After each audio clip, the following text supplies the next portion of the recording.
Well, good morning. How well do you follow directions? If you're given a task with the directions, how well do you do in that area?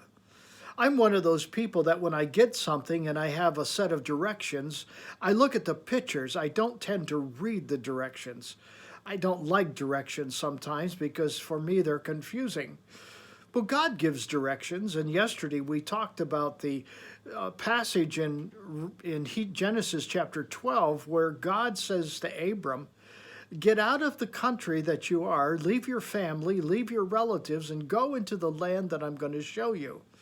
It's a wonderful story, but the problem is Abram, or Abraham as we later called him, didn't do what God actually asked him to do.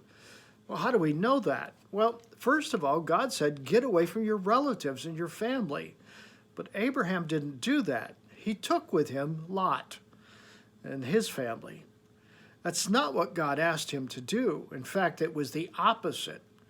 And I think that one of the things that we all tend to do is we don't always follow the direction that God gives us. We seem to think that we have a better plan. I think that's what Abraham thought. He had a better plan. It wasn't until Abraham was separated from Lot that God took him up to a place to show him an overview of all the land that he was going to be given. In other words, the showing part didn't happen until Lot left. I think we're all guilty of that sometimes. We think we know better than what God has already said, and well, we add to his plan. And yet, many times, the things of God are subject to our obedience. It's what we do. It's like from Isaiah where it says that he'll heal our land if we humble ourselves. We seem to think that the healing of our land and the restoring of relationships will happen just because God said it will. Well, no, that will happen when we do our part. And so often we forget about our part. Remember the part with Abraham where God said, "I'm going to give you offspring." Well, Sarah and Abraham got tired of waiting, and so they called Hagar in, and they produced Ishmael.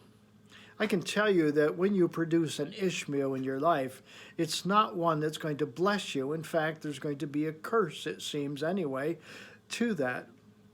Ishmael is a thorn in the flesh of all the Israelites even today.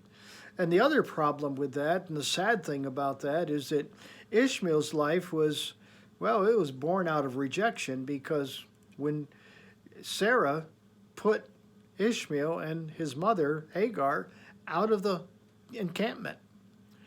And so the problem is that when we go to solve our own problems, we actually create a bigger mess than we had before. So think about that today. Are you waiting on God and impatient and you want to jump in and fix it? Don't do it. In the end, it will cause you more pain than you will realize.